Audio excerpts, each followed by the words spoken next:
Get back to this story about this 16-year-old hospitalized after he was shot. He was trying to rob somebody, but he was trying to rob somebody with a toy gun. The guy he was robbing had a real gun. Marcus is on this story. Marcus.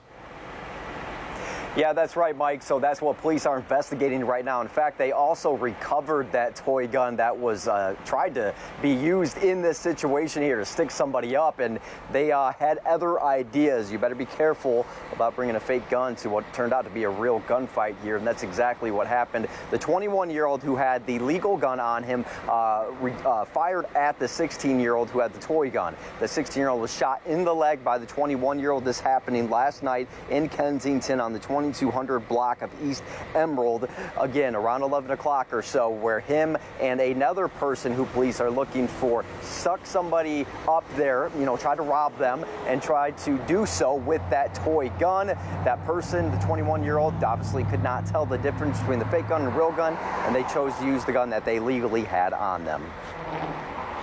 It turned out that the gun that was being used by the 16-year-old was a fake gun, a toy gun, which the victim was not able to see because it was being pressed into his back. But after the victim opened fire on the robbers, that gun was dropped and it was recovered by police and is now in police custody, and we now know it to be a fake gun. But again, having been pressed into the victim's back, there would have been no way for the victim to have known that. And that's the point right there. The 21-year-old, of course, having no idea whether or not that was a real or fake gun, took measures there to try to protect themselves. That's what it appears that police are taking a look at it in that perspective, in that point of view now. So they search for a second suspect right now, and no doubt will question the 16-year-old here when he is able to be questioned after recovering. We turn to a crime watch now. Jonesboro police arrested a man after they say he was shot while trying to break into a home. On Monday, a judge found probable cause to charge Motravice Finley with aggravated residential burglary. According to the affidavit, on Saturday, September 28th, Jonesboro police were sent to the area of Walker Place for a disturbance. Upon arrival, police spoke with a woman who said her ex-boyfriend tried entering through her bedroom window without her permission and shot him. He then got away in his vehicle but was later found at his home. Finley is being held on a $150,000 cash surety bond. Tonight, Baltimore police are investigating a deadly shooting in southwest Baltimore. Witnesses tell Fox 45 News it stemmed from an attempted carjacking in which the driver of the car shot and killed the attempted thief. That is crazy because I live right here. Well, not right here, but literally like around the corner. So this is my neighborhood. So to know that someone was carjacked just willy-nilly is unsettling. Fox 45 News obtained surveillance video of the suspect trying to run away before collapsing from gunshot wounds. Vincent Hill joins us live with the story that you're seeing tonight first on Fox. Vincent. Yeah, Maxine, so what this basically comes down to is a citizen not wanting to be a victim and taking the law into his own hands. Surveillance video captures the moment this person runs from the scene after shots ring out in southwest Baltimore. The caller called in and said she got 6 shots. Witnesses tell Fox 45 the person running, who later died just behind this truck, was attempting to carjack the driver of this white vehicle on the left of the screen. Details captured on police audio. The call coming out is a carjacking. Someone was trying to steal a vehicle. The person who car was telling the other person. The bullet holes, evidence markers. I found 4 more casings and 1 life. The spot where the alleged carjacker died tell the story. They weren't. We weren't. Naya, who lives in the area, was once the victim of an attempted armed carjacking, coming face to face with armed suspects. The guy and his girlfriend had run up on me and my boyfriend at the time who was driving. My boyfriend at the time had fought him off with the gun. He ended up getting the gun. Good morning, everybody.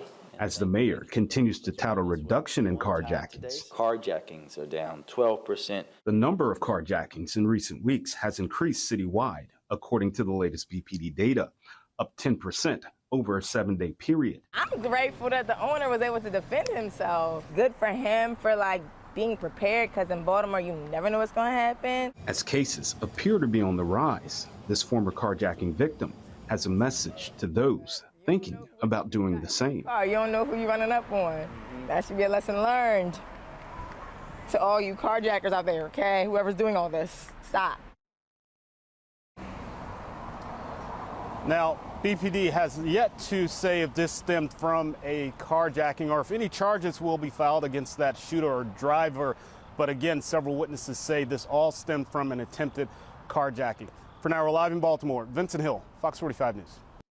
An H-E-B store in Northeast Austin is back open tonight as we wait for more information from police about a deadly shooting yesterday. Witnesses told KVUE it was a security guard who shot a man around 4 yesterday afternoon at the store on 35 in Parmer. Police haven't confirmed that, nor have they said whether the shooter will face charges. They only say they were on the way there for a trespass call when the calls came in about the shooting. H-E-B says it is cooperating with the investigation. And now at 7:30, a wild turn for officers making a traffic stop. The Miami-Dade police officers tried to pull over a driver on Friday who kept going in Miami Gardens. Now, he eventually crashed into another car. The driver and passenger then took off, but would end up getting caught. Officials say there was gunfire involving people in both of the vehicles. And later, shortly after, some gunshots. It was terrifying because I've never heard gunshots that close. And I was thinking, okay, the worst case scenario of maybe they're going to come inside this house. An innocent man was shot in the arm and was taken to the hospital, but is expected to be okay. The driver of the initial car and a detective's vehicle that was also involved has since been towed. Good afternoon, everyone. I'm Jason Johansson, the homicide lieutenant with the Las Vegas Metropolitan Police Department. Here to brief you on a homicide investigation we're currently conducting at the 6400 block of Placer Road. This is located in the area of Flamingo and Torrey Pines, and it's within our Spring Valley Area Command. Earlier this morning at approximately 7:40 a.m., our 911 call center received a call from the residents, the people that live on a house on the north side of the road at the 6400 block of Placer Road. During that phone call, they stated that their house was being broken into and that a person had just broken the front glass of their door. As officers were dispatched towards this location, our dispatcher heard a shot being fired over the 911 call, and the people who called 911 relayed that they had just shot the male who tried to break into their house. As our officers arrived here on scene, they located a male in the driveway of the residence who sustained a gunshot wound. As they treated that male here on scene, medical arrived shortly after, transported him to University Medical Center, where unfortunately he was pronounced deceased. Have arrived here on scene. They've taken over this investigation. We'll be out here for the next few hours as we continue to canvass the area and look for any additional witnesses or surveillance video related to this incident. The details I just relayed to you are the details that we know right now, is that from the homeowners, they're extremely cooperative. They've relayed every detail of what they know at this point in time. Same details I just gave out, that if someone was trying to break into their house, they confronted the male in front of their house as the windows were broken out. The male was acting extremely irrational and was not listening to what they were telling him as they continued to tell him to leave the property, at which time he moved towards the doorway where they were at, where the homeowner felt the need to shoot the male. As I stated earlier, he's extremely cooperative with us. We'll continue to investigate the scene. I don't anticipate an arrest on this incident at this time. As we do with any investigation of this nature, it will go through a review with the Clark County District Attorney's Office to determine later if charges will be filed. With that, if any additional residents in the area have any information related to the incident, please reach out to the LVMT homicide section or reach out through Crime Stoppers in Nevada. With that, take any additional questions you may have. Yes, the front door area has windows next to it, and those are broken. Yes. What we believe is by the suspect. And the witnesses stated that he was bleeding from his hand. Was he armed? At this time, we don't know. At this time, it does not appear that way. Have you found any surveillance footage? Yes. We do have video surveillance from directly across the street, but we'll canvass for additional. We want to see in situations like this, like where was he coming from, how did he get here, and was any additional things going on that would justify his, if he was acting irrational in other places, so to speak. Were there any other burglaries or attempted burglary reports on the street? Not that we're aware of at this point in time. It's too early in the investigation for us to go into that.